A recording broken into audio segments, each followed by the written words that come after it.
Bonjour à tous et bienvenue sur ce mug numéro 252. Nous sommes le 1er décembre 2020 et on démarre tout de suite.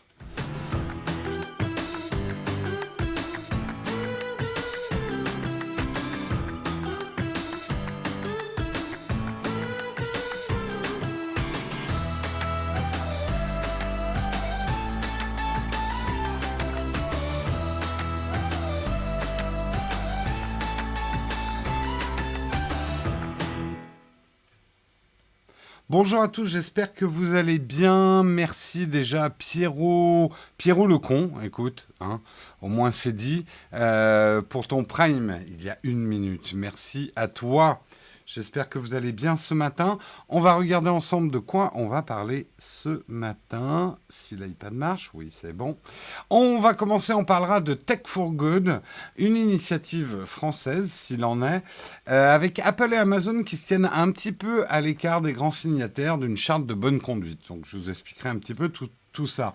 On parlera, on n'arrête pas de parler de cette puce M1 de chez Apple, une grande réussite d'Apple, tout le monde en parle. Et là, elle embarrasse un petit peu Microsoft puisque un développeur a fait tourner Windows 10 sur processeur ARM sur la puce M1 d'Apple et ça marche bien mieux que sur la Surface Pro X qui elle aussi a un processeur ARM. On parlera également d'Apple qui là est un petit peu dans la sauce puisqu'ils doivent payer 10 millions, même dans l'eau, puisqu'ils doivent payer 10 millions d'euros à l'Italie pour avoir menti sur les résistances à l'eau des iPhones. On parlera également de Wish. Wish, vous connaissez certainement. Beaucoup de youtubeurs ont fait des vidéos. Je commande tel truc sur Wish. Oh là là, je suis super déçu. Ça a bien contribué à leur pub. Et pourquoi ce site de vente en ligne est dans le viseur de la répression des fraudes en France. On parlera également du développeur Hector Martin qui annonce toujours sur la puce M1, lancer un Patreon pour justement amener Linux sur le M1. On en avait parlé, je crois, fin de semaine dernière, que c'était possible. Il fallait juste se retrousser un peu les manches. Et ben, il y en a un qui s'y colle et vous pouvez le soutenir. Et nous terminerons avec une cerise sur le croissant. Les premières images du parc Super Nintendo World sont là et il ouvre en février. Je ne sais pas si on pourra bouger en février. On verra bien. Voilà un petit peu pour les news du jour. Je vous propose, sans transition aucune, qu'on attaque en lançant le kawa.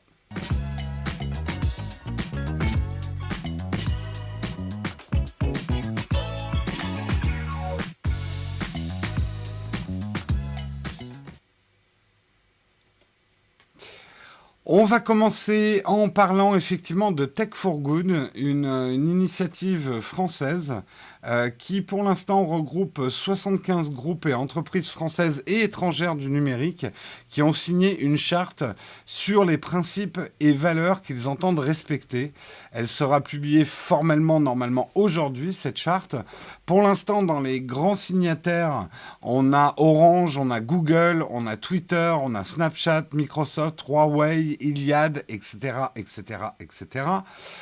Deux grands absents, Apple et Amazon, qui pour l'instant sont tenus à l'écart de cette signature, mais rien n'empêche qu'ils décident un petit peu plus tard de rejoindre le collectif. L'initiative Tech for Good a été initiée il y a 3 ans par l'Élysée. L'idée et l'objectif des signataires, c'est de faire en sorte qu'Internet devienne un espace libre, ouvert et plus sûr. Donc plusieurs engagements ont été pris par les sociétés signataires. Ils visent à lutter contre la diffusion de contenus pédopornographiques, terroristes, d'extrême violence et de garantir une liberté de choix des consommateurs et de faire en sorte que ces signataires prennent leurs responsabilités économiques et sociales par une juste contribution aux impôts des pays dans lesquels ils opèrent. Et ça, c'est un paragraphe important.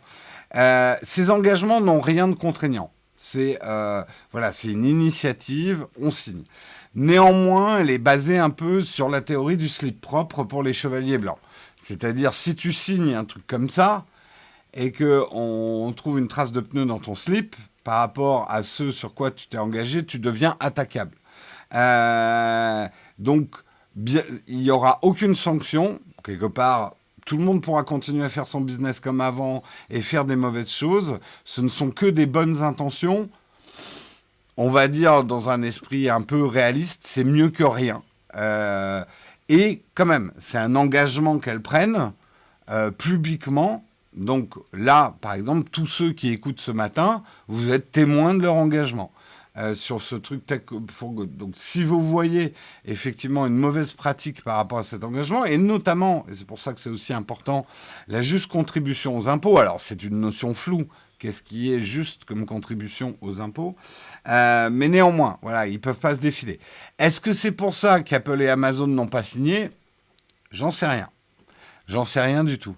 Mais je trouve effectivement, alors dépolitisons le débat, j'ai déjà vu des gens qui critiquaient ça parce que c'était Macron, dépolitisons. Macron n'est qu'un président qui passe, les présidents sont éphémères, les initiatives restent. Je pense que c'est une bonne initiative, même si pour l'instant, encore une fois, hein, ça n'est qu'un vœu pieux. Mais au moins c'est public, voilà. C'est pas comme des phrases à l'emporte-pièce, don't do evil ou ce genre de trucs qu'on a entendu, qui étaient des engagements vis-à-vis de personne finalement. Ils vont avoir du boulot avec Snapchat, ils vont avoir du boulot avec tous les signataires. Hein. Huawei aussi, Iliad. Ne serait-ce qu'en termes d'impôts, tous ceux qui ont signé, il va falloir passer à la compta maintenant.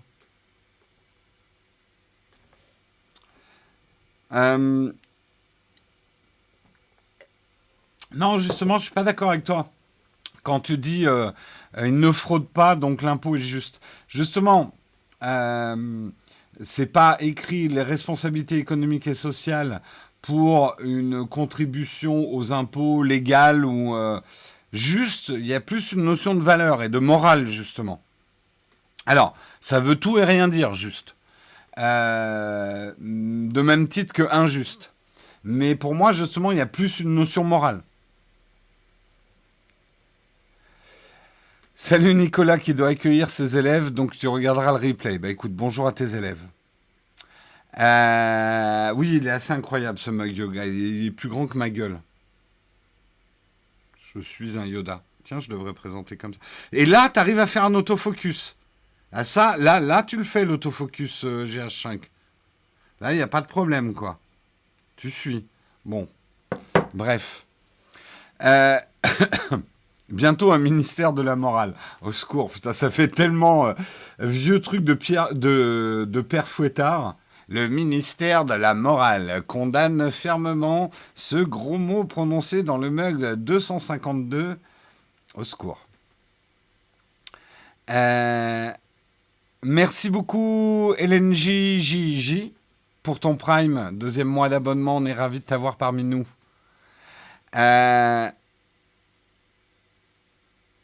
Merci aussi VLightFR06. Non, c'est bien Yoda. Il est moche, mais c'est bien Yoda. Aïe.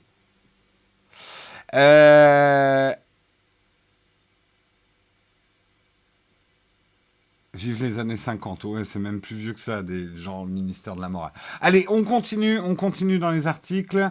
On va parler effectivement d'un truc un peu embarrassant pour Microsoft. Vous le savez, un Windows 10 on ARM tourne sur des surfaces, la Surface Pro 10 ou X, oui, Surface Pro 10, a un processeur ARM, le SQ2 ARM CPU. Eh bien, un développeur du nom d'Alexander Graf est arrivé à faire tourner sur la puce M1 d'Apple Windows 10 on ARM. Alors, il l'a vraiment fait tourner. C'est pas une émulation, hein, c'est bien ce qu'il dit. No emulation involved. C'est vraiment le ARM natif. Il a fait tourner donc Windows ARM 64 Inside Preview, qui a été virtualisé donc ce n'est pas une émulation.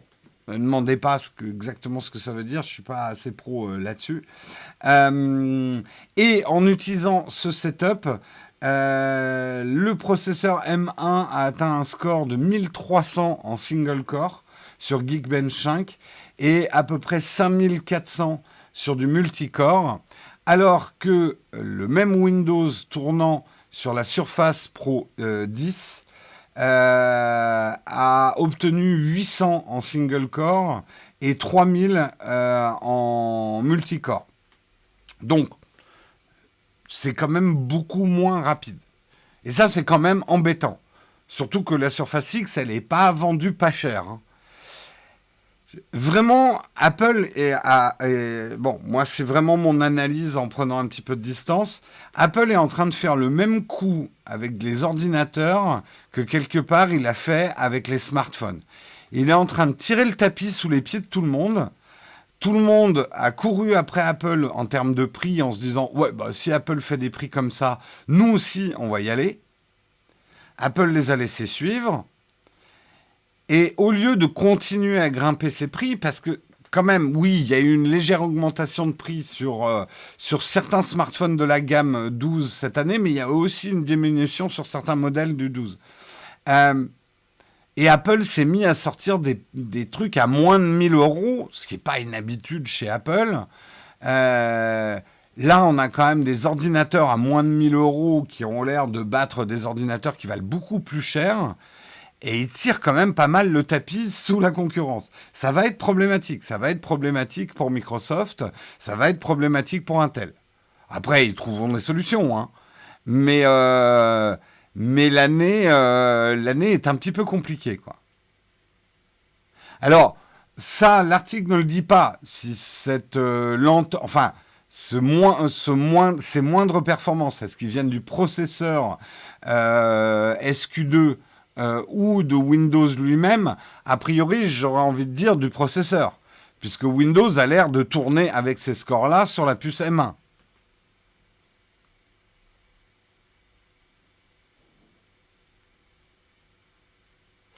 À moins de 1000 euros, oui, le Mac Mini. Oui, c'est vrai que si tu rajoutes un clavier et une souris, ça fait plus de 1000 euros. Je suis d'accord, Pardon, j'ai joué un peu trop le jeu du marketing Apple. On va dire dans les 1000 euros.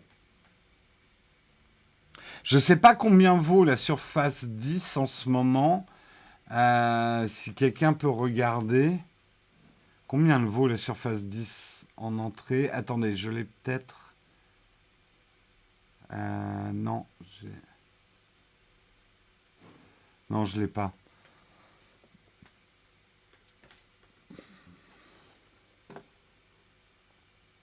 Ça vaut 1400 euros. Bon, on va dire que c'est dans la même gamme de prix. Globalement, c'est dans la même gamme de prix que ces processeurs M1 de chez Apple.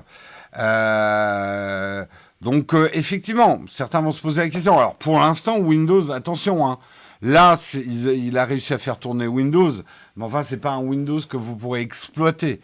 Donc, on n'y est pas encore, hein, Windows sur la puce M1. Ça peut aller vite. Ça peut aller vite. Bien sûr, Apple a la part belle dans cette histoire. Eux, ils ont tout développé de A à Z et ils n'ont pas à chercher la compatibilité avec plein d'autres matériels. C'est clair.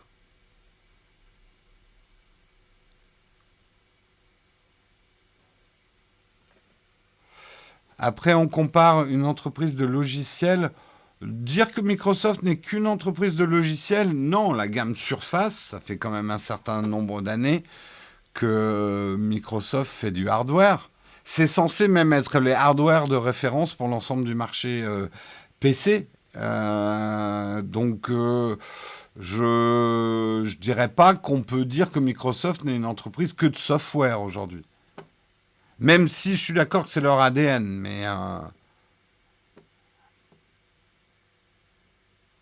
mais après, voilà, il n'y a pas de comparaison possible par rapport à ce dont vous avez besoin. Si de toute façon vous êtes dans un environnement Windows, pour l'instant, vous n'avez pas le choix. Voilà.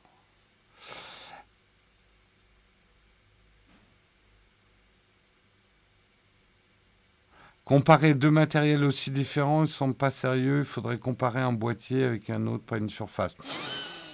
Oui, moi, je trouve que c'est quand même intéressant comme comparatif de voir que Windows 10 optimisé pour tourner sur un processeur ARM tourne moins vite pour l'instant sur les processeurs ARM de Microsoft que sur les processeurs ARM d'Apple. C'est pas plus ni moins que ça, le test. C'est pas, il faut pas non plus y voir comme un appel à l'achat obligatoire du M1. C'est juste de voir que, et puis voilà, ça peut réveiller peut-être Microsoft. Sortir ou de faire concevoir une puce ARM plus puissante. Tu pensais qu'Intel appartenait à Microsoft? Ah non, pas du tout, ouais.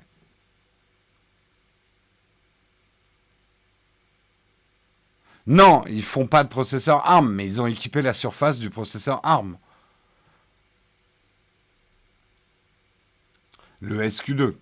Bref, ça fait gronder dans les chaumières, mais c'est exactement le but de l'article. Enfin, le but de l'article. Ce que dit l'article, c'est que ça fait un peu rager en ce moment. Il va falloir que la concurrence se réveille.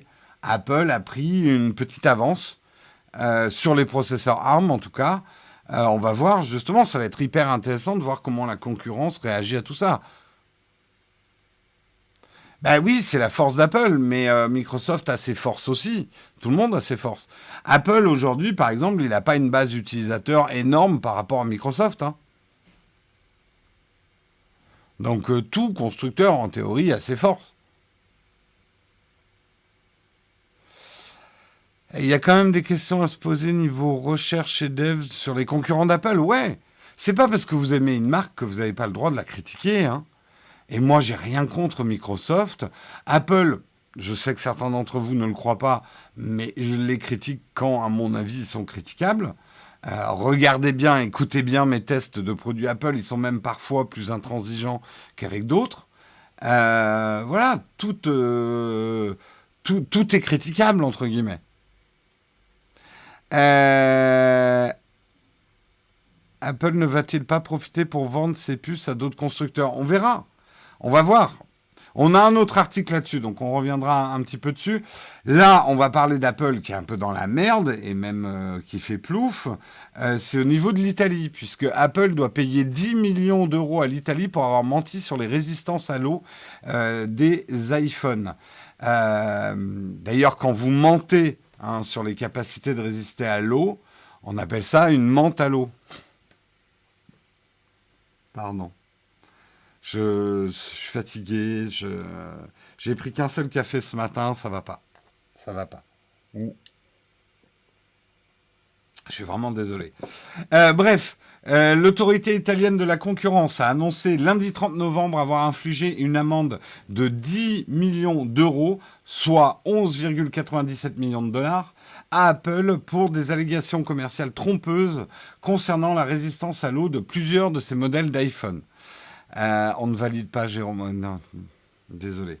Le géant américain de la technologie n'a pas précisé que cette caractéristique existait uniquement dans certaines conditions spécifiques, soit par exemple lors des tests en laboratoire avec l'utilisation d'eau statique et pure, et non dans des conditions normales d'utilisation, a souligné l'autorité. En gros, ce qui est reproché à Apple, c'est d'avoir dit résistance à l'eau, mais pas à l'eau de mer, pas s'il y a un choc avant que ça tombe dans l'eau, etc. Les modèles concernés sont les iPhone 8, 8 Plus, l'iPhone 10R, l'iPhone 10S, l'iPhone 10S Max, l'iPhone 11, l'iPhone 11 Pro et l'iPhone Pro 11 Max.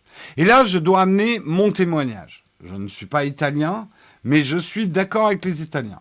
Moi aussi, je me suis fait avoir. Alors, je crois que c'était l'iPhone 8 Plus.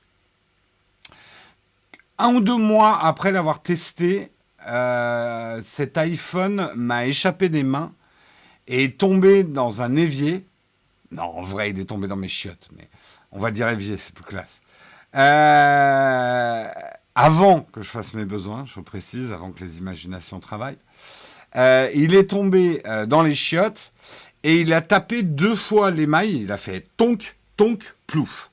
Voilà, je vous décris le dégât. Tonk, tonk, plouf.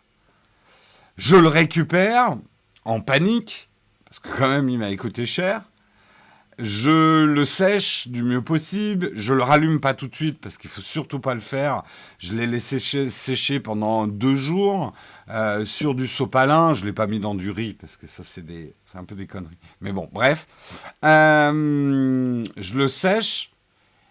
Il s'est rallumé et puis l'écran a fait bzz, bzz, bzz, et il s'est éteint.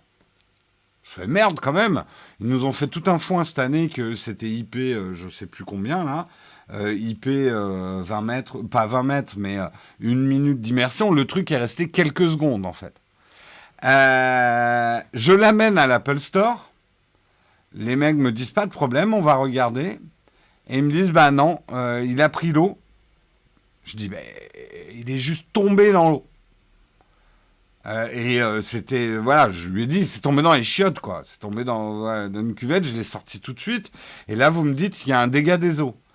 Qu'est-ce qui s'est passé? Il me dit non, et c'est là où je suis d'accord avec les Italiens, il me dit non, mais ça peut arriver justement, vu qu'il a tapé 2 fois la cuvette, ça crée en une fraction de seconde une micro-ouverture, enfin un peu de torsion dans les matériaux, et ça suffit pour qu'un tout petit peu d'eau rentre dans le smartphone.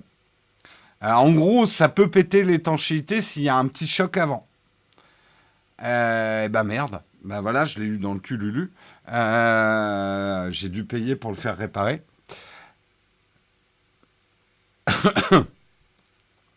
Tu faisais quoi pour le laisser tomber? Vous savez, alors, je pense que c'est le vécu de certaines personnes. Le smartphone dans la poche arrière. Tu veux pour aller aux toilettes. Tu baisses ton pantalon.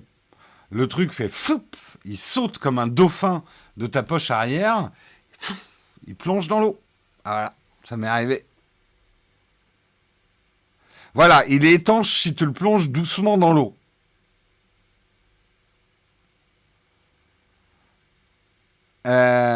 Timry. Alors là, il y a des défenseurs de Timry. Non, mais bien sûr, ça absorbe l'humidité. Mais j'avais lu un truc que ça pouvait poser d'autres problèmes, le riz. Faudrait que je me renseigne. Quelle idée de le mettre dans la poche arrière, c'est clair. Mais est-ce qu'il y en a d'autres comme moi qui sont team poche arrière? Je sais, c'est pas bien, hein, la poche arrière. Pour les vols, pour les torsions. Mais j'ai quand même le réflexe de mettre mon smartphone dans. Donc, soyez francs, ce matin, team poche arrière ou pas? Euh, bon, au moins certains admettent qu'on fait partie de ce club satanique des team poche arrière. Mais tu sais, il y a plein de trucs qu'il faut jamais faire que je fais quand même. Hein. Je suis pas obéissant. Hein. À moi, la poche avant, je supporte pas. On fera un vote une prochaine fois, là, c'est trop.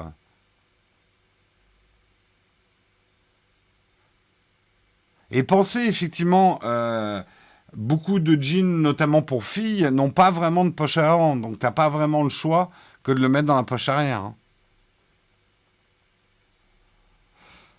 Ah, si vous continuez à me gronder parce que je le mets dans la poche arrière, je vais m'acheter un holster à smartphone, hein, le truc en cuir, là, comme ça, pour les vieux.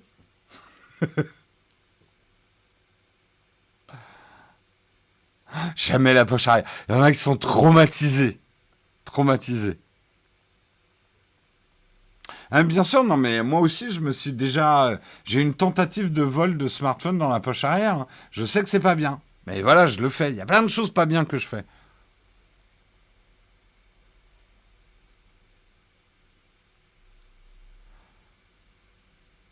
À la ceinture, ouais, je vais m'acheter un holster à la ceinture pour mon smartphone. En cuir. Avec un élan brodé dessus. Ah, il y en a qui vont pas s'en remettre. Mais mon Dieu, il met son smartphone dans sa poche arrière. Mais mon Dieu, mais mon Dieu. Il y en a, ils stressent pour moi en fait. C'est comme là, on a des rayures sur les nouveaux iPhones. Il y en a, ça les rend malades. Mais complètement malades, ça me fait rire. Mais c'est sympa. Hein. Mais il y en a qui sont tellement soigneux, et tant mieux, hein, que je vous fais faire des cauchemars en fait. Euh, un faux smartphone dans la poche arrière pour duper les voleurs. Euh, Et des tongs bananes pour y mettre n'importe quoi. C'est le sapin ou Jérôme qui présente là? Ce matin, vous n'êtes pas bien. Vous n'êtes pas bien. Bref, en tout cas, l'autorité italienne a déclaré comme pratique commerciale agressive le refus d'Apple de fournir un service après-vente sous garantie pour ses modèles d'iPhone lorsqu'ils avaient été endommagés par l'introduction de liquide. Exactement ce que j'ai vécu. Donc, j'allais dire Forza Italia. Non, mais je suis avec l'Italie pour le coup. Mettez une bonne amende de 10 millions d'euros à Apple. Ça doit... Apple, c'est ce qu'ils doivent faire en 10 minutes, 10 millions. Non, mais bon, ça veut... Hein, ne nous manquons pas. Une amende, c'est une amende, même si elle est symbolique. Il ne faut pas se laisser faire. Les décisions de l'Italie peuvent se retrouver dans toute l'Europe. On verra, mais ça peut faire tache d'huile, ouais. Oui, oui, je sais, Forza Italia, c'est Berlusconi. Pardon.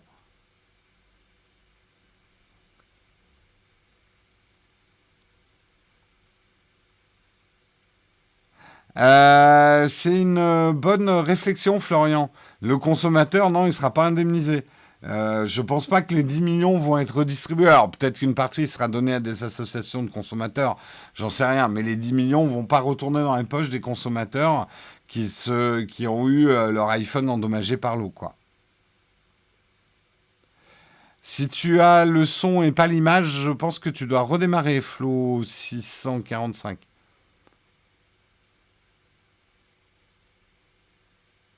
Sur iPad, vous avez que le son. Ah, c'est bizarre.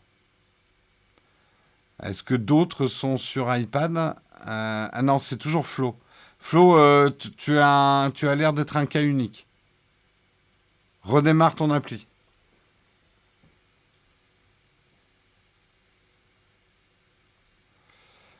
Non, le bruit de l'ordinateur est pas de pire en pire. Simplement, le micro est un petit peu plus proche de l'ordinateur que d'habitude. Et puis surtout, maintenant, tu fais plus attention. Parce que tu l'as remarqué la dernière fois. Donc, tu fais plus attention. Mais non, il souffle pas plus que d'habitude. Allez, on continue. On continue. Je vais vous parler de Wish. Hein, Wish, vous connaissez bien le site de vente Wish. Alors, moi, j'étais persuadé que c'était un site chinois, mais pas du tout. Le site de vente wish.com, qui a été créé en 2010 et qui est basé à San Francisco, est actuellement dans le viseur des services français de la répression des fraudes. Tu m'étonnes, John. La plateforme se concentre sur des produits bon marché, principalement fabriqués en Chine. Elle a confirmé le 23 novembre avoir 100 millions d'utilisateurs et elle se prépare à être introduite en bourse, hein, Wish. Donc c'est quand même un business très très florissant. On se moque beaucoup de Wish, mais Wish, ça cartonne. La Direction générale de la concurrence, de la consommation et de la répression des fraudes, la fameuse DGCCRF en France, met en cause le site de vente en ligne pour des réductions de prix trompeuses et des produits d'appel pas vraiment disponibles, et il a transmis le dossier au parquet de Paris. La DGCCRF a mis en évidence des agissements s'apparentant à des pratiques commerciales trompeuses sur la plateforme Wish, a-t-elle assuré lundi dans un communiqué. Alors, j'en profite pour rappeler un petit truc. Hier, je vous ai dit que la liberté du commerce, le libéralisme, c'est que tu peux faire ce que tu veux avec tes prix, calculer ta marge toi-même, l'État n'a pas son nez à mettre dedans. Ça ne veut pas dire que l'État ne contrôle pas des pratiques commerciales, et notamment les pratiques anticoncurrentielles. Ça, après, c'est du libéralisme forcené, ceux qui veulent que l'État ne contrôle rien du tout. Mais nos économies actuellement, c'est un libéralisme contrôlé par les États, et notamment sur les notions de concurrence. Et que tu peux pas faire n'importe quoi non plus. Vendre à perte ou faire des promos trop importantes. Et là, particulièrement, le service de Bercy a mené une enquête de plusieurs mois, a relevé des réductions de prix particulièrement attractives pour les consommateurs, jusqu'à 90% de réduction sur certains produits, mais dénudés de toute réalité économique, car calculés sur la base de prix trompeurs. Les enquêtes ont aussi relevé des mises en avant de produits de forte notoriété, mais qui ne sont pas disponibles à la vente sur le site internet. Hein. Des AirPods qui n'existent pas, mais il y a un prix d'appel qui vous fait cliquer sur Wish, quoi. Je vais faire un sondage pendant que je termine l'article. Et c'est anonyme, hein, les sondages. Mais dites-moi, est-ce que vous avez... je vais faire le sondage. Si vous avez déjà acheté un produit Wish ou pas. Ça m'intéresse. Alors, répondez honnêtement. Hein. Avez-vous déjà acheté un produit sur wish.com?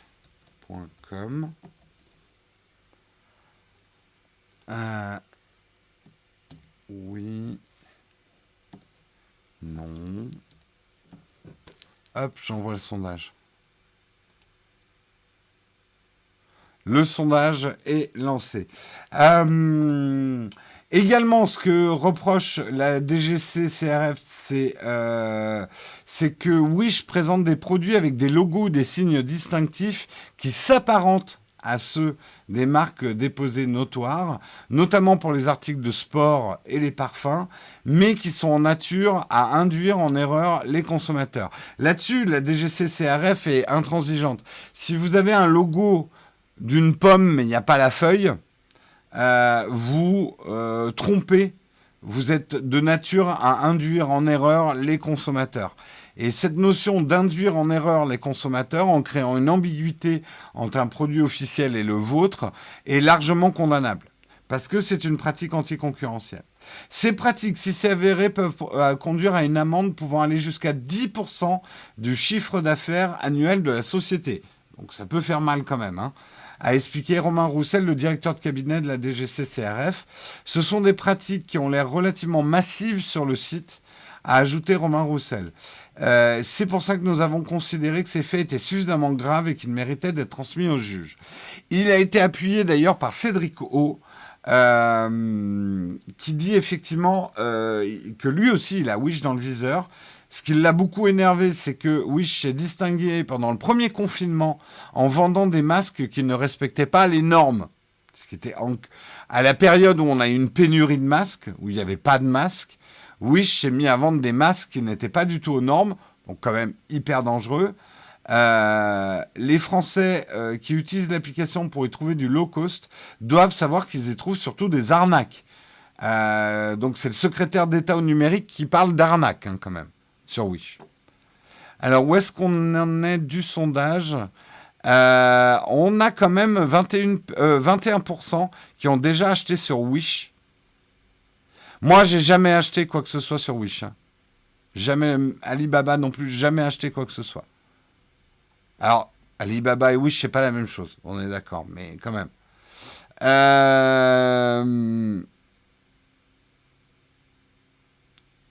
L'amende de 10% du CA français ou de la société globale. C'est pas précisé, mais c'est une très bonne question. Une très très bonne question. Mais c'est pas Amazon le méchant ? Bah, il n'y a pas qu'Amazon, manifestement. Bah, il y a des gens qui sont obsédés par les très bas prix. Et c'est là où Wish cartonne. C'est que les gens ne peuvent pas résister à une occasion qui est trop belle pour être vraie. Parce que Wish, enfin, même le nom doit vous mettre un peu sur la piste.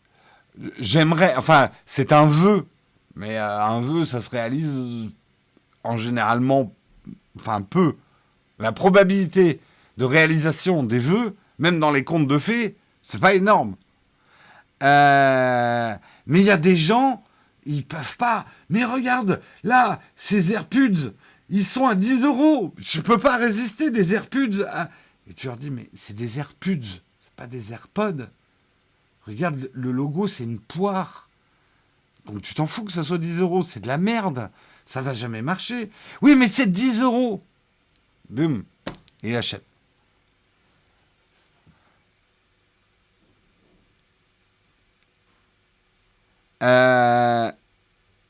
Les gens, alors justement, oui.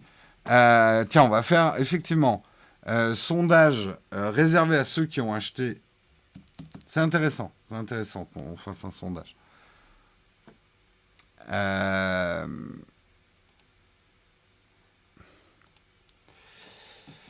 Les acheteurs Wish. Alors, c'est réservé aux gens qui ont acheté. Hein. Les 21% satisfaits. Insatisfaits. Et je vais ajouter furieux. Furieux. Genre, vous êtes vraiment fait baiser, quoi. On commence ce sondage.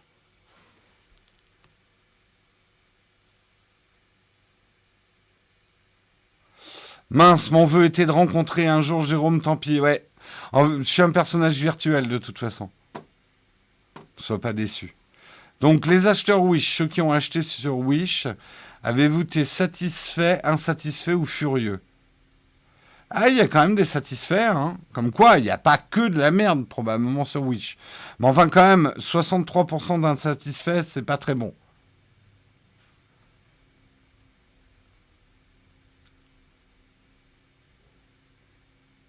Ah, ça remonte sur les satisfaits. Ça remonte sur les satisfaits.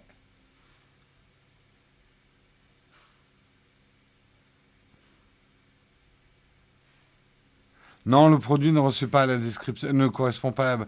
J'ai vu qu'il y avait des mecs qui vendaient sur eBay des photos de PS5. Ils vous écrivent PS5 machin à la vente et puis ils mettent entre guillemets photo. Donc, c'est bien dit dans le titre que c'est une photo, mais comme tu lis jamais la fin du titre, tu te dis putain, une PS5 cool et puis le prix est plutôt intéressant. Et tu reçois une photocopie. Une photocopie, putain, comme tu dois avoir les boules. Je suis sûr qu'en plus, il y a des gens qui se plaignent même pas tellement ils ont honte de de s'être fait avoir. C'est souvent le truc des arnaques, c'est qu'il y a toute une partie qui se plaint même pas ou qui porte jamais plainte parce qu'ils ont trop honte. Non, je comparais pas Wish à Pylone. Non, non, non, je comparais pas à Pylone. Hein. Moi, personnellement, j'ai jamais acheté un sur Wish.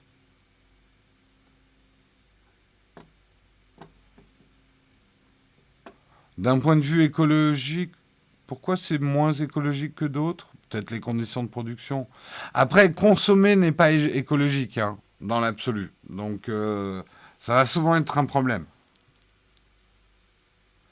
Donc, on a quand même une large... enfin, on a 51% d'insatisfaits, 44% de satisfaits et 5% de furieux. D'accord. Donc, vous n'êtes pas complètement fait avoir. La plupart savaient à quoi ils s'attendaient en achetant du Wish. Je pense, c'est ça. Un ami avait acheté un téléphone sur eBay, c'était un téléphone factice, ouais. Véridique, Wish m'a annulé un achat en me précisant qu'il s'agissait d'une arnaque. Ah, intéressant. Oui, je j'ai pas bien compris l'analogie avec Pylone en fait. Parce que Pylone, c'est une gadgeterie. C'est pas une gadgeterie, hein. Ils vendent pas des faux produits, Pylone.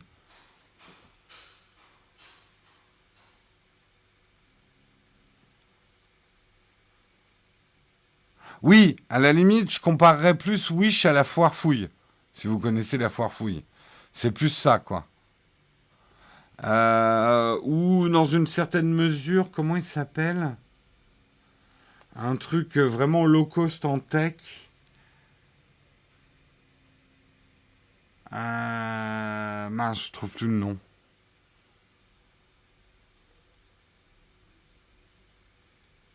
Ah, Tech Depot ou Depot Tech.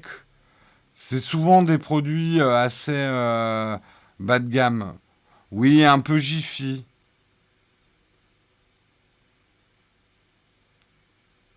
La foire fouille, ça peut être cher, oui, ça dépend. Électro-dépôt, oui, c'est ça, électro-dépôt, pas Tech Dépôt, électro-dépôt. Ouais, alors attention, hein, je veux pas me fâcher avec les gens d'électro-dépôt. Il y a certainement, enfin, il faut pas les comparer à Wish, mais ils ont souvent des offres hyper attractives, très agressives sur des prix, ouais. Et ils ont des marques, entre guillemets, qu'on trouve nulle part ailleurs.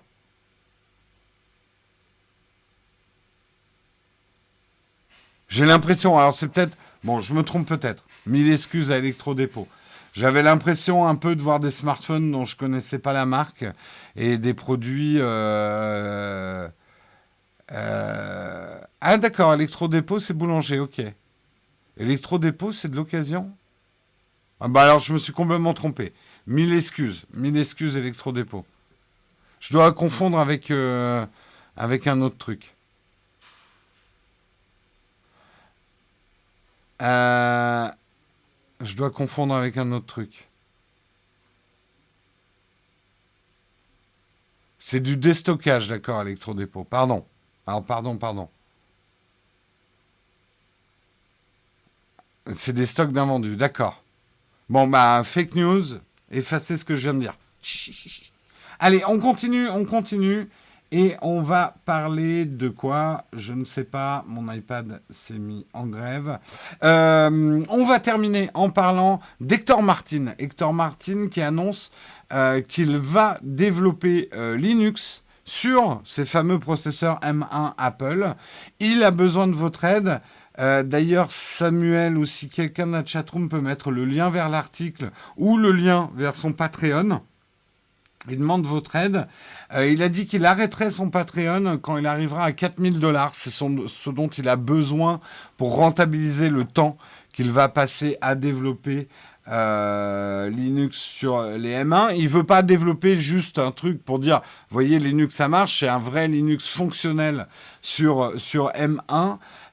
C'est pas si compliqué que ça, il le dit. Simplement, il y a beaucoup de travail et beaucoup de temps à passer, notamment sur tout ce qui est driver. Il y a des choses qui sont compliquées et qui vont être assez chronophages. Merci beaucoup Samuel pour le lien vers l'article.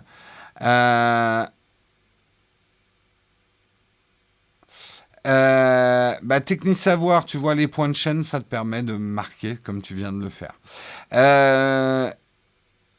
Il n'avait pas dit qu'il était trop fatigué pour le développer, tu confonds avec Linus. Là, c'est un autre, c'est Hector Martin, qui est un développeur, qui est connu d'ailleurs pour ses portages de Linux, puisqu'il a déjà porté Linux sur la PlayStation 4, ce qu'il avait fait en 2016. Il l'a porté sur pas mal de produits. Donc il le dit, effectivement. Après, j'aime bien son approche du Patreon.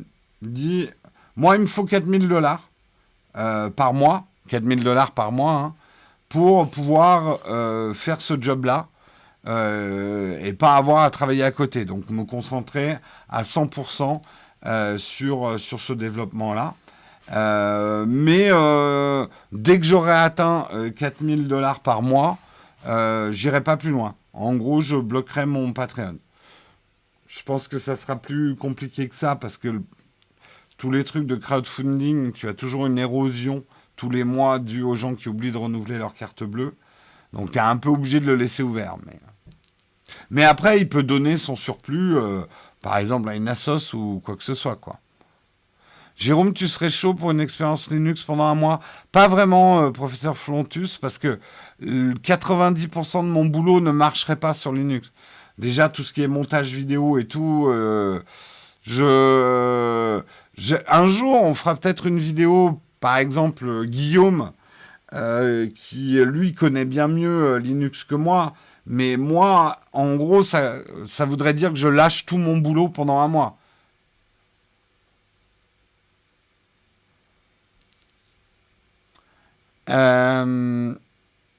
Breaking news, de nouvelles emotes Twitch sont... Ah putain, mais je lis le Nightboot, moi. Tiens, j'en profite pour demander au modérateur, est-ce qu'on peut enlever ce truc Breaking News pour les nouvelles emotes? Parce que ça me déconcentre un petit peu. Ah bah si tu cherches des trucs... si tu cherches des trucs utiles, il va falloir planter des carottes. J'ai pas suivi les discussions.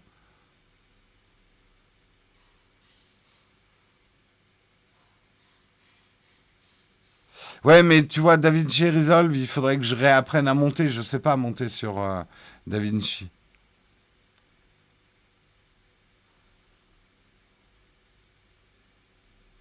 D'accord, Guillaume va l'enlever ce week-end, nickel. Nickel, nickel. Euh, donc, après, pourquoi pas d'essayer. Moi, j'ai rien contre hein, d'essayer Linux, par exemple, pour la bureautique. Où je fais ma compta sur Linux, double peine. À voir. Après, le truc, c'est que moi, mon outil de travail pour tout ce qui n'est pas montage vidéo, c'est mon iPad. Le plus dur pour moi, ça serait pas tellement de passer sur Linux, mais ça serait de revenir à un ordinateur pour tout ce travail-là, quoi.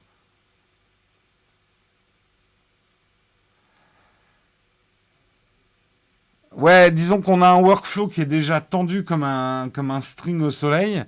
Ça, c'est compliqué même pour les besoins d'une vidéo, de chambouler notre workflow.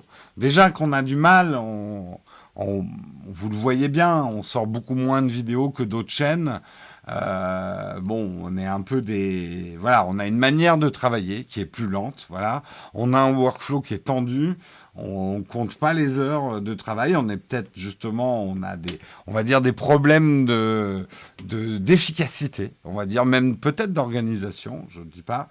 Donc si en plus je devais remettre ça en cause en changeant d'OS, ce serait compliqué.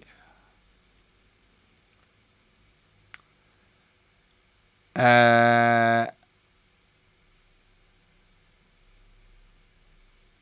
si le M1 est si rapide, quel intérêt de Linux? Bah justement, de faire tourner Linux sur un processeur rapide, je vois tout à fait l'intérêt, quoi.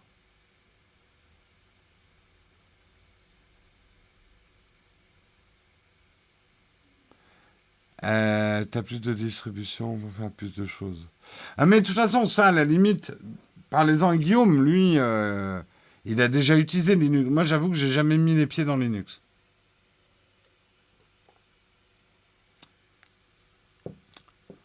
Alors, j'ajouterai un dernier truc avant d'arrêter sur les articles. Ce M1 d'Apple est très hypé. Il met un coup de pied dans la fourmilière. Ça ne veut pas dire que vous devez vous ruer dessus. Contrairement à un peu le message ambiant. J'entends des gens qui me disent mais je dois absolument acheter ce M1. Je leur dis mais tu fais quoi? T'as quoi comme ordinateur? Ah j'ai un MacBook Pro, je l'ai acheté l'année dernière. Mais non, change pas, il est très bien ton MacBook Pro, il tourne. Attention, pas de... on n'est pas passé à un ordinateur quantique non plus. C'est bien, c'est intéressant. Apple montre que des processeurs qui consomment beaucoup moins peuvent être beaucoup plus puissants et finalement pas très chers. C'est très intéressant ce qui se passe. Mais vous n'êtes pas obligé de vous ruer sur le M1. Le M1R va sortir dans quelques mois. Le M2 sortira juste après. Enfin, voilà. Vous n'allez pas rater quelque chose si vous ne prenez pas le M1. Non, on n'est pas en mode agile. Nous, on est en mode organisation d'artistes footrack. Nous, c'est notre fonctionnement. On n'est absolument pas rationnel dans notre manière de produire. Mais c'est probablement pour ça qu'on fait des vidéos comme ça. Nous, il nous est arrivé de passer une demi-journée sur un plan. C'est pas ce que tu pourrais faire dans un truc qui serait basé sur la productivité. Euh, il se peut que dans un navire proche, j'aurai besoin de puissance de calcul déportée. Alors, une autre news que je vous ai pas fait, on arrêtera là, c'est Amazon qui va ouvrir des Mac virtualisés. Je suis assez surpris qu'Apple les laisse faire, mais peut-être qu'ils n'ont pas le choix. Donc, vous pourrez accéder à un Mac virtualisé. Pour l'instant, ça va être très cher, hein, c'est réservé aux développeurs. Et ils ont dit que pour l'instant, des Mac Intel, mais qu'il y aura bientôt des M1 virtualisés chez Amazon. Pas inintéressant.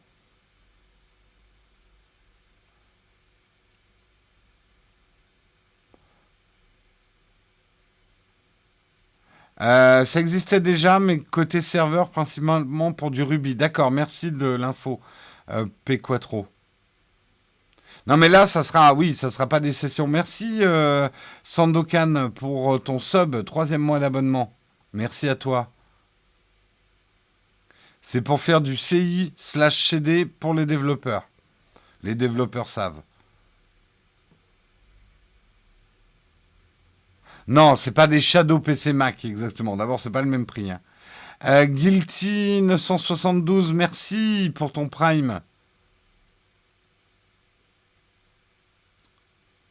C'est pour faire tourner du Xcode en test automatique notamment. D'accord. Merci des infos les développeurs là-dessus.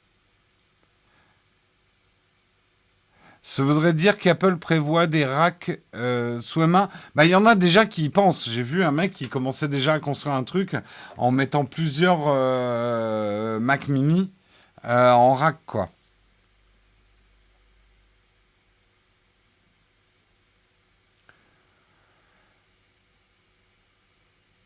VMware, Horizon ou Citrix en remote. Alors là, vous m'en demandez trop, les gars, hein. Je ne suis pas spécialiste comme vous. C'est la fin des articles. On va passer à la cerise sur le croissant. Mais avant, on va parler effectivement de notre sponsor. Vous savez que vous pouvez gagner justement un Shadow PC toutes les semaines. Pour ça, vous mettez un tweet dans lequel vous mettez le hashtag ShadowPC et le hashtag LeMugNowTech. Vous nous dites pourquoi vous avez envie de gagner un Shadow PC. Très important, vous devez suivre le Twitter de Nowtech, qui est NowTechTV, @NowTechTV. Et le tirage au sort aura lieu vendredi, donc bonne chance à tous. Et on passe tout de suite à la cerise sur le croissant.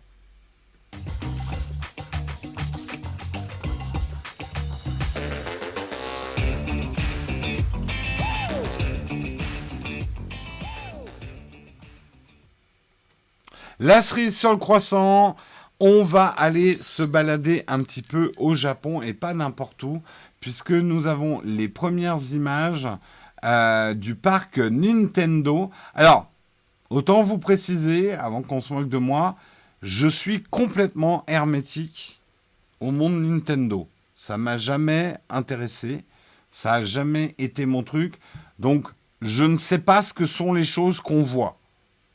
Je sais juste que ça plaît beaucoup à certains. J'ai joué une ou deux fois à Mario Kart, mais ça m'a fait chier. Désolé, hein, je vais en choquer certains. J'ai pas joué à Zelda. J'ai pas joué à quelconque Mario parce que les jeux de plateforme, ça m'énerve instantanément. Donc, c'est absolument pas mon truc. Alors là, j'ai une vague de désabonnement. Jérôme, je t'aimais beaucoup, mais tout ce que tu as dit sur Mario, c'est complètement inadmissible. Je suis obligé de quitter la chaîne.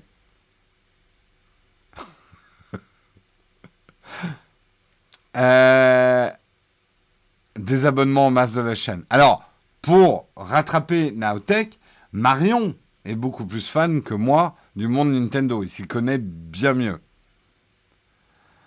Jérôme, ma mère avait raison, je te quitte. Non, mais comprenez-moi, moi, mon enfance, c'était les États-Unis. Autant en France. Alors, bon, il y avait Nintendo quand même.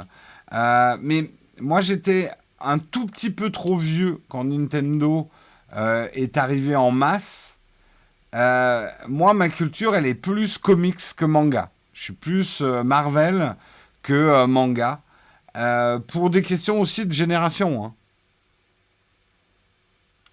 C'est des questions de génération. Alors, le truc, c'est qu'il y a des gens de mon âge. J'ai des potes, c'est des fans absolus de Nintendo. Ils sont collectors à mort et tout. Moi, en plus, les jeux Nintendo me plaisaient pas. Quand j'étais gamin, c'était pas mon truc, quoi. Mais parce que je suis nul à ces jeux-là. C'est tout. Bon, allez, je vous montre le parc d'attractions. Il y aura bien un Mario Kart qui sera en réalité virtuelle. Je vais vous montrer, on voit des petites vidéos sur Twitter de ce qu'il va y avoir dans ce parc. Il va être au Japon. Il ouvre le 4 février 2021 à Osaka. Donc, c'est le moment de préparer votre billet au Japon. En même temps, soyez prudents. Je ne sais pas si on pourra voyager en février. Là, donc, reportage à Osaka, on voit les Mario Kart. Ah bah Marion, elle est là. Attention, je ne suis pas une experte, je me rappelle juste les parties de Mario Kart avec les cousins-cousines. Oui, mais t'es quand même un peu plus dans la culture Japon que moi, quoi. Un peu plus. Tu m'as fait découvrir, d'ailleurs, moi, il y a plein de... J'avais jamais vu mon ami Totoro et des trucs comme ça, quoi. C'est ma... Kiki, la petite sorcière, c'est Marion qui me l'a fait découvrir.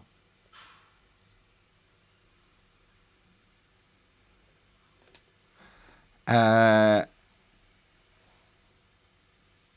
Du coup, c'est 800 balles l'entrée. Là, tu fais peut-être référence aux premiers prix qui ont fuité. Je sais pas si vous avez vu, il y a un hôtel Star Wars qui va s'ouvrir dans le parc, où vous pourrez passer 2 jours en immersion dans un vaisseau. C'est 3000 $ par personne le truc, et tu dors dans une chambre qui ressemble à une chambre de Formule 1, quoi. Au secours. Mais je veux quand même ça. Je, je veux qu'on me paye ça. C'est dommage, un parc vide avec le coronavirus. C'est vrai que le lancement devait être avant, mais bah, avec effectivement la crise du coronavirus, on verra où ça en est en février, hein. Mais il va être lancé, quoi.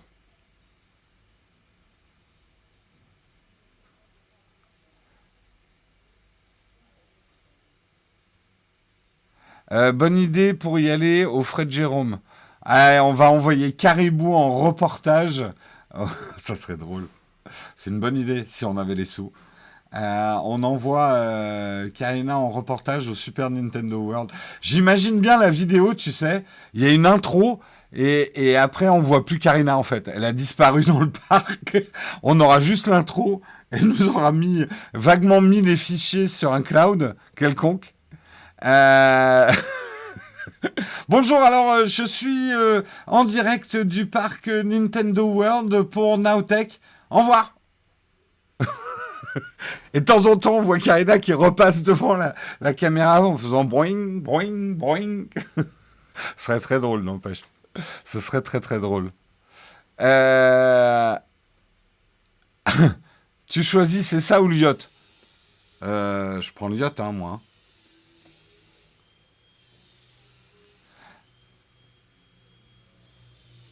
Je me dévoue en guilde, je suis allé... Ah, salut Elrald, salut Nicolas.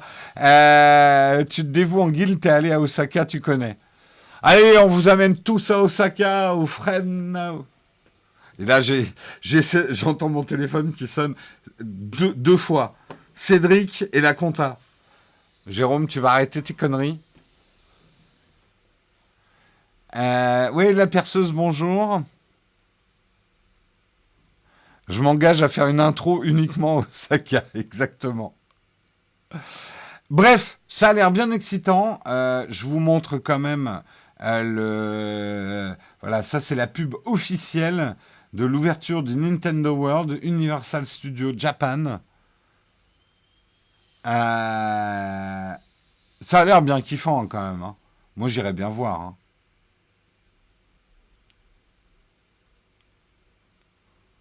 Pourquoi Jérôme en geisha? Pourquoi pas Jérôme en samouraï par exemple? Ça a l'air, là, je sais pas. Est-ce que vous êtes hypés, les fans de Nintendo? Est-ce que vous êtes hypés par ce parc ou pas?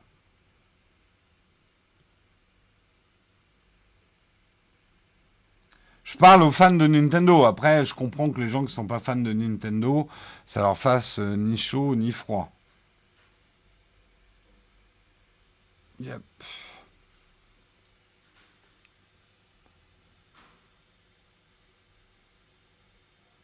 Si on me l'offre. Non, mais non. Est-ce que vous alliez faire un voyage? Alors, je repose la question. Est-ce que vous feriez un voyage au Japon pour aller voir le parc Nintendo? Pas que, mais ça a l'air cool. Je suis pas fan de Nintendo, mais ça donne quand même envie. Je préfère 1000 fois ça à Disney, d'accord? Hypé à fond. Moi, je veux un parc Nowtech. Bah, le parc Nowtech, tu peux le faire chez toi. Tu achètes un sac de gravier, tu fais un tas de gravier, tu sautes dessus. Et voilà, t'es dans le parc Nowtech. Magnifique. Je préfère Disney World. Si tu es sur place, tu iras voir. Il a l'air petit. Moi, je trouve aussi qu'il a l'air un peu petit, mais j'ai jamais pris l'avion. Je ferai mon baptême de l'air pour ça. Ah, Aller au Japon, mais pas que pour Nintendo. Non, mais bien évidemment. Mais alors, je reformule la question. Si vous aviez l'opportunité de voyager au Japon, est-ce que vous iriez à Osaka pour aller voir le parc?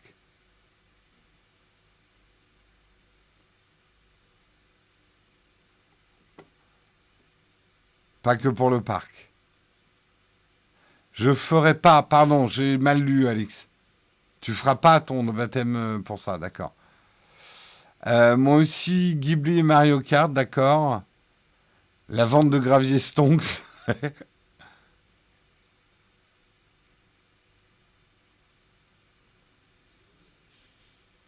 Disney 6, c'est au Japon? D'accord. Avec les enfants. Si ça coûte pas un bras. Déjà, aller au Japon. Ah,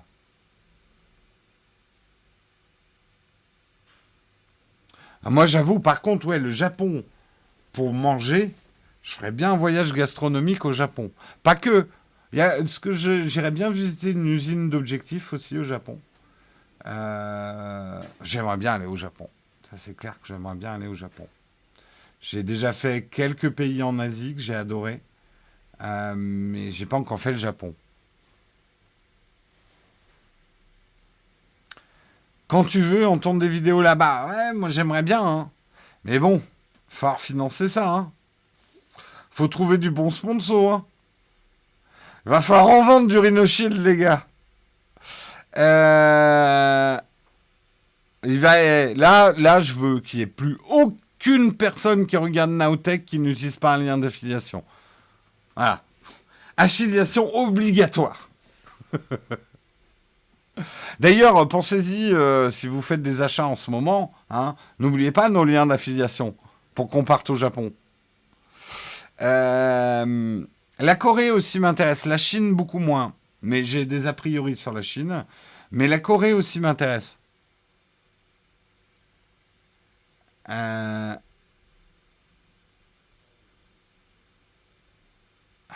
Merci Samuel qui balance tous les liens. Lien d'affiliation. Le lien display. D'ailleurs, on n'a pas réabordé le sujet. Si vous voulez aborder le sujet, on va le faire maintenant, puisque je vais lancer les camps de fac. Vous allez pouvoir me poser des questions. S'il y avait des gens qui revoulaient me poser des questions sur Displate et les problèmes, il y a eu un début de bad buzz sur Displate, on peut en parler. Hein. J'en parle tout à fait librement. Et lien d'affiliation Peak Design, important celui-là. Merci Samuel.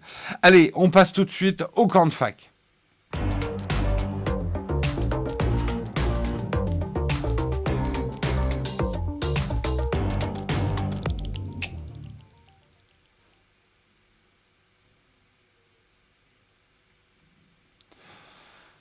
Non, mais Samuel, il est mieux que moi là-dessus. Moi, en fait, on me le reproche en interne.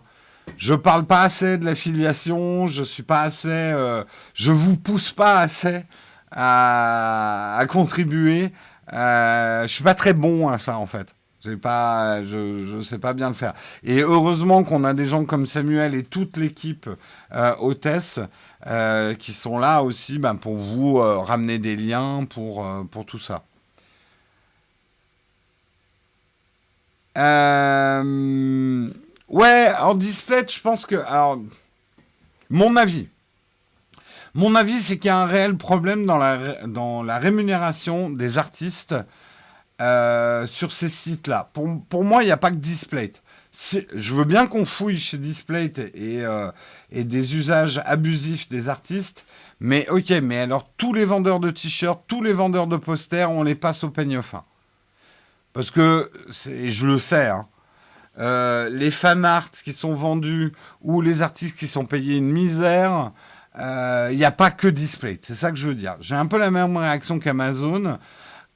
Mais le truc, c'est que comme beaucoup d'influenceurs font des opérations de display en ce moment, et que c'est vrai, même si ça n'a rien à voir, mais quand même, je comprends que les gens disent, quoi?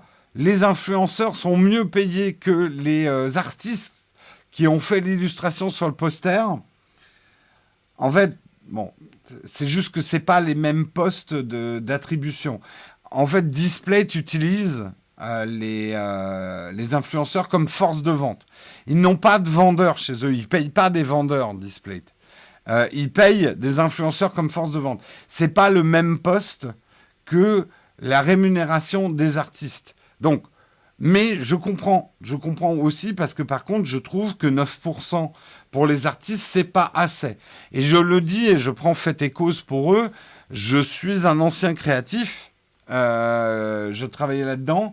Et quand je vois certains sites, les prix qui sont pratiqués et que des gens achètent pour 10 euros des logos pour leur société, ça me met en rage. Mais vraiment en rage.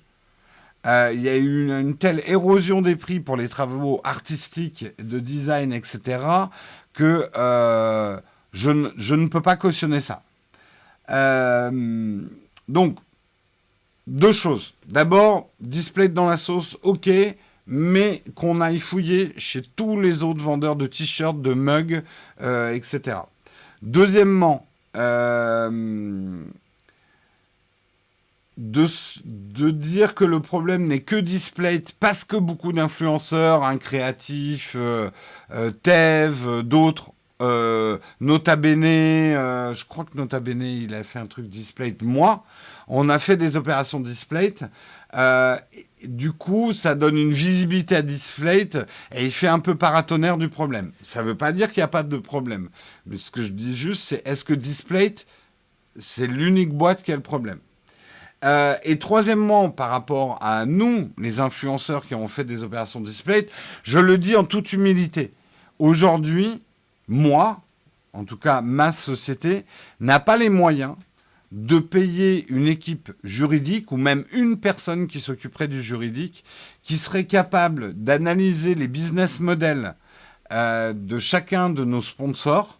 Donc, je vous le dis aujourd'hui, et j'espère que cet extrait sera cité si un jour je suis dans la sauce, je ne peux pas vous garantir qu'on ne fasse jamais d'opération avec des gens qui sont crapuleux. Je n'ai pas les moyens de vérifier. Ça nous est déjà arrivé d'ailleurs, une ou deux fois. Il y a même une vidéo que j'ai retirée de la chaîne. Je ne reciterai pas le nom, mais j'ai retiré une vidéo de la chaîne parce que les produits étaient juste scandaleux au bout d'un certain temps. Je fais le plus attention possible aux sponsors qu'on choisit. Displayed, j'adore le produit, cette feuille magnétique. Les designs qu'on a sur notre boutique Nowtech, dès que j'ai le temps, je vais aller voir. Je sais qu'on a par exemple, on a des posters Star Wars qui, eux, ont la licence officielle. J'en vois un en face de moi. C'est le logo Star Wars avec le trademark. Donc, ils ont dû payer les droits. C'est pas du fan art illégal. Il faut qu'on vérifie. Je sais que dans notre collection Nowtech, il y a des produits qu'on a fait designer nous. Je sais pas combien ont été payés les artistes qui ont fait ces trucs. Et que, effectivement, dès que j'aurai le temps, je vais essayer d'avoir une discussion avec Displayed pour voir si on peut avoir, nous, une boutique Nowtech avec un certain label sur la manière dont sont rémunérés les artistes. Voilà. Non, non, c'est pas Elgato. Elgato. De toute façon, ils nous ont pas sponsor, hein, Elgato. Hein. Réaction très française, mais monsieur l'agent, la voiture de devant, elle a aussi grillé le feu. So what? Non, je vais pas rompre avec Displayed. D'abord, le problème de droit ne touche pas tous les produits Displayed. Merci Irnos pour ton Prime.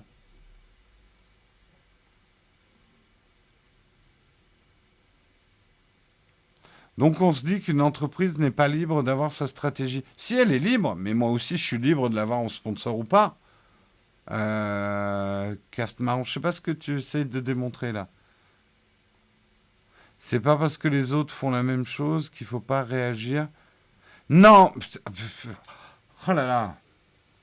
Vous déformez mes propos. Je suis pas en train de dire parce qu'il y en a d'autres qui font ça, Display, t'as le droit de faire ça. Où est-ce que vous avez entendu ça dans ce que j'ai dit? Je dis simplement que ce que fait Display n'est pas bien, mais que c'est pas les seuls à le faire. Et c'est pas pour les disculper du tout. Comment vous arrivez à ces raisonnements-là? J'arrive pas à comprendre. Merci Manu qui offre plein d'abonnements, j'ai pas eu le temps de tout lire.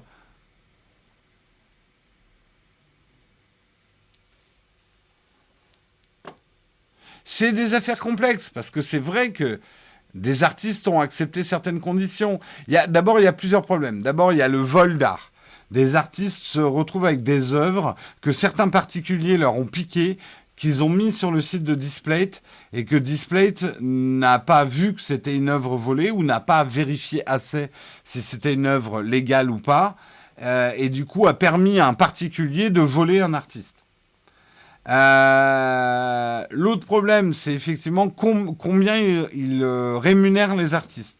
L'autre problème, c'est pourquoi des artistes acceptent ces rémunérations-là. Enfin voilà, il y a plein de choses comme ça, quoi. Je vous le dis quand même, je suis choqué et sidéré que certains, parce que j'ai dit que Displate, il n'y avait pas que qui avait ce genre de pratique, certains me fassent dire que j'essayais de disculper Displate parce que d'autres le faisaient. Vous avez quand même un esprit tordu. C'est pas du tout ce que j'ai dit. C'est pas simple, ça va du vol au dumping social sur le droit des artistes, ouais.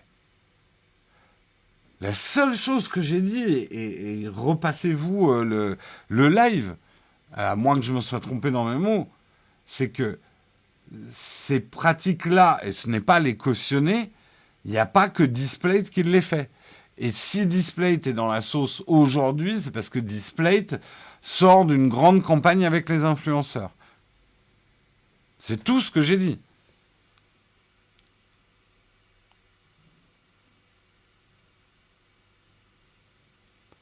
Il y a eu, il y a eu, il y a aussi eu un artiste qui a été refusé car quelqu'un d'autre a émis ses œuvres sur display. De toute façon, il y a un problème sur les droits artistiques avec Internet, d'une manière globale. Merci iWire pour ton Prime.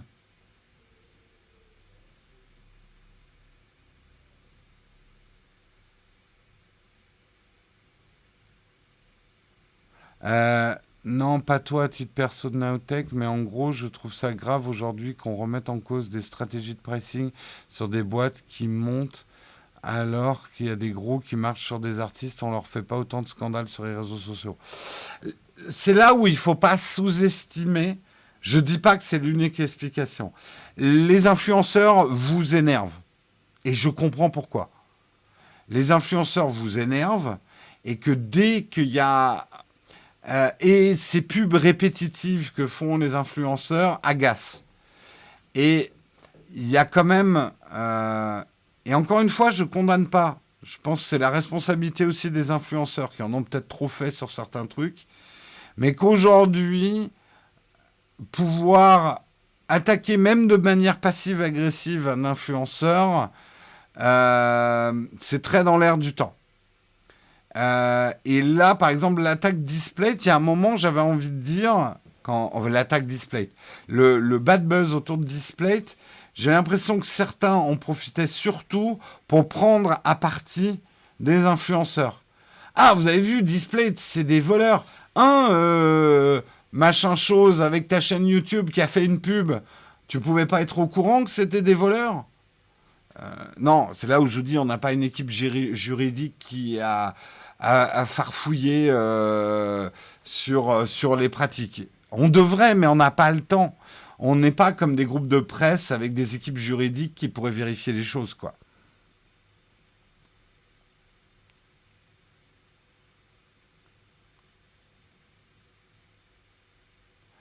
C'était déjà le cas il y a quasiment 10 ans avec la professionnalisation des chaînes YouTube, ouais. De toute façon, tu as raison de citer Beaumarchais. La rémunération du travail artistique a toujours été un problème. Parce que certains estiment d'abord que c'est pas du travail. Vous savez, quelque part, on a le même problème que sur YouTube. Il y en a beaucoup qui comprennent absolument pas que ce qu'on fait est un boulot. Ça les dépasse. Parce que, bah non, ça a l'air amusant ce que tu fais, quoi. Il faudrait que je refasse faire un stage de montage intensif à tous ces gens-là. Euh, le problème, c'est plutôt la rémunération globale des métiers liés à l'image. Oui, non, mais il y a... Et Internet, franchement, moi, je suis choqué. Là, je vous le dis, je suis choqué. J'étais directeur artistique dans la publicité. Je faisais travailler des illustrateurs, je faisais travailler des photographes, je faisais travailler des gens du milieu artistique. Déjà, à l'époque, j'étais choqué par ceux qu'on achetait, les acheteurs d'art, qui négociaient vachement fermement les prix avec les illustrateurs et tout.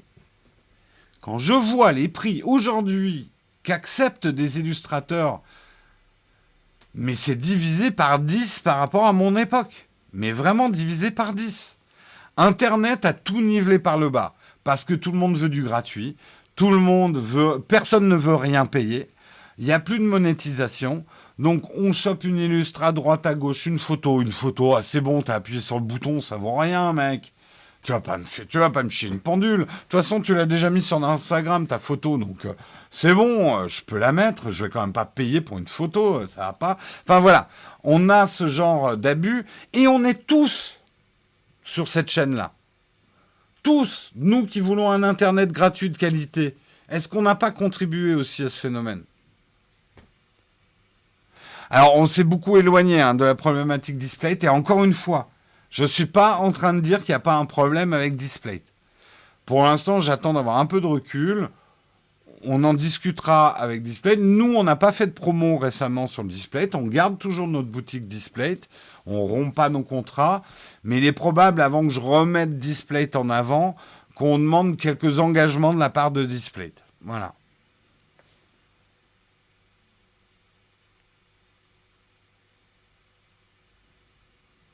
Bah oui, il dessine plus vite maintenant, bah ouais.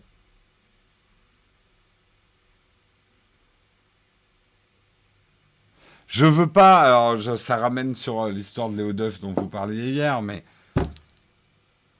on est quand même dans un drôle de monde où on voudrait du contenu gratuit dans tous les sens. Oh, de toute façon, il y a bien des gens pour payer les gens qui font des films. On a l'impression que c'est un peu ça le raisonnement. Bah, pourquoi il faudrait payer? Bah, c'est cool de faire un film, ça devrait leur suffire. Euh, les députés ont bien réutilisé, détourné des croquis qui avaient été faits d'eux, ouais. Ouais, non, mais c'est... t'as bossé un an en agence web, on n'a jamais payé un seul design. Ouais. Ouais, sur des trucs piqués sur le web. Ah non, mais c'est clair.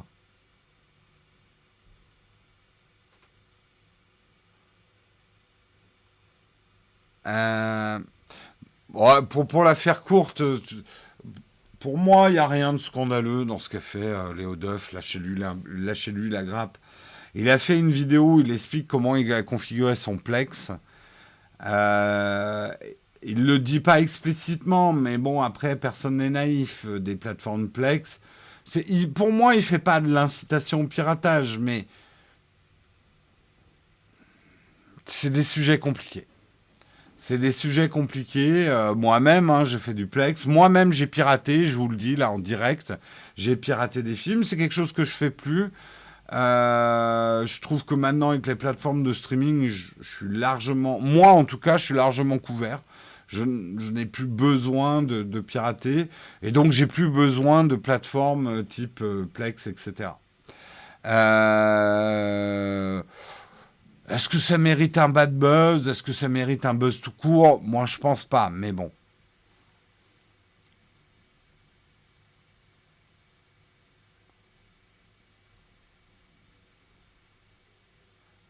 Euh, Mais il y a quand même un truc. Attention, je ne veux pas dire piratage c'est mal comme un vieux con et tout.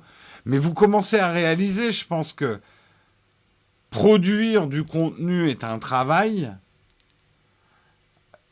Consommer ce contenu gratuitement, il y a un moment, il y a un problème dans l'équation. Alors, soit c'est de la publicité, soit c'est des sponsors, soit il faut payer, soit c'est un abonnement. Mais il y a un moment, c'est obligé d'avoir un... Je sais que certaines personnes produisent, on me l'a fait remarquer, vous avez raison, parfois je vous donne l'impression d'être un mec sans cœur. Il y a des gens qui produisent par générosité. Ils produisent par générosité parce que, ne serait-ce que leurs besoins primaires, sont remplis autrement que la création de contenu. C'est-à-dire loyer, manger. Voilà, besoins primaires, loyer, manger. OK euh... Donc, certains produisent par générosité exclusivement, mais s'ils ont rempli leurs besoins primaires, déjà. Donc, il y a un moment, il faut bien un business model pour remplir les besoins primaires qui sont se loger et manger. Voilà.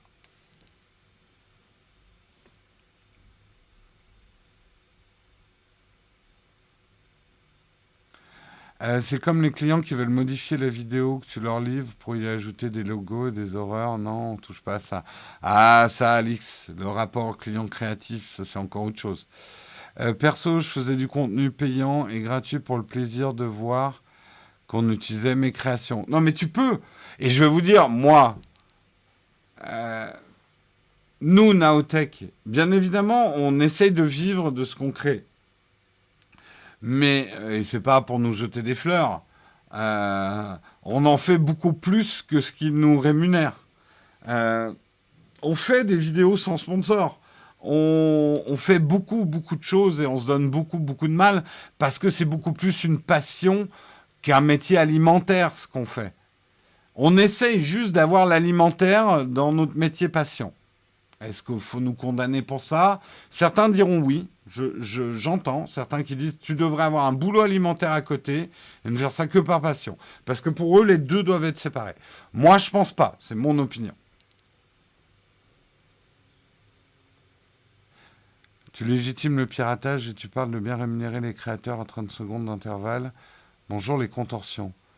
J'ai pas légitimé. Vincent, tu vois Vincent, je veux pas m'en prendre à toi directement. Tu prends mes mots et tu me fais dire des choses que je pense pas du tout. Ou j'ai légitimé le piratage. C'est pas parce que j'ai dit que je piratais que j'ai légitimé le piratage. Justement, je viens de faire toute une démonstration où je disais que le piratage c'était du vol. Mais toi, tu me donnes comme intention. Désolé, ça m'énerve un petit peu parce que c'est l'attaque systématique et on cherche la faille. Tu prends mes propos. Jérôme a dit qu'il est piratait, donc il cautionne le piratage. Non, ça peut pas marcher comme ça. Ça peut pas marcher comme ça, la manière de décrire les choses. Tu vois, c'est un peu comme quelqu'un qui me dit waouh, t'as fait une sponsor display, t'es un voleur.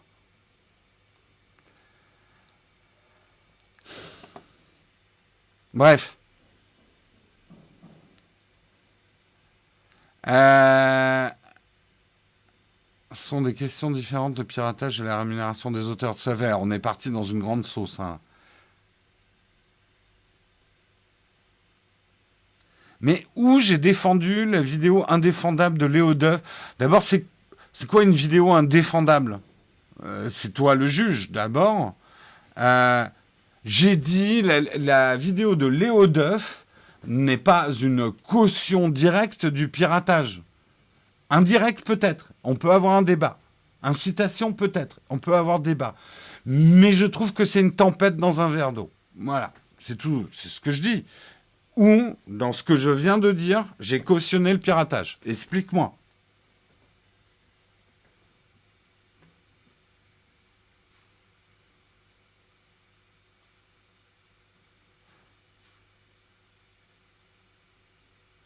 Euh... C'est qui Léo Duff, une marque de bière? Entre autres.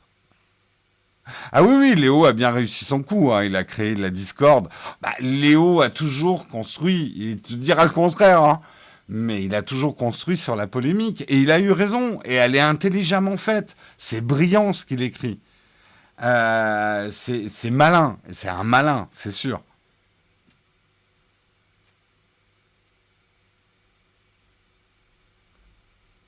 Euh, Oui, attention dans la chatroom. Désolé, hein, Vincent, t'es la tête qui sortait. Hein, ça aurait pu être un autre. C'est pas parce que voilà, mais vous ne vous en prenez pas entre vous de manière personnelle parce que ça c'est motif de ban. Donc je vois que ça commence. Désolé, désolé. Je suis un être humain. J'ai vu rouge, ça m'arrive. Donc je vous prie d'accepter mes excuses. Mais j'ai peut-être créé un climat un peu tendu. Donc je vous demande de vous arrêter. Ça m'arrive, ça m'arrive. Généralement, je suis calme, mais là, oui, j'ai vu rouge. C'est des choses qui arrivent.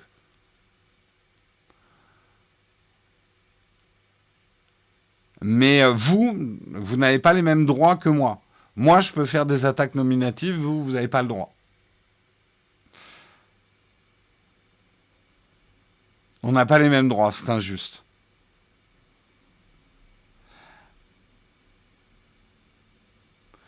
Euh, non, mais je ne m'excuse pas pour ce que j'ai dit, mais je dois être le plus fort des modérateurs normalement et ne pas créer des tensions. Là, oui, je suis désolé, je me suis un peu énervé. C'est des choses qui arrivent, je suis humain, c'est le matin. Il y a des matins avec, il y a des matins sans. Voilà.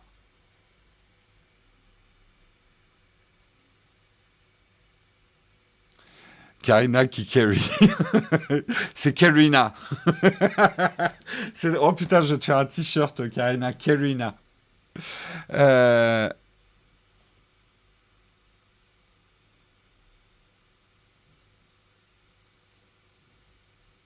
T'as grimpé dans le sapin, exactement. Je suis tout en haut du sapin, comme un chat. Euh,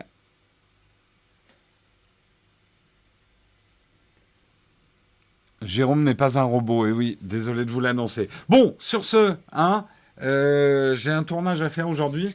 On va aller faire un tournage dans le froid dehors. La super bonne idée. J'ai des idées à la con.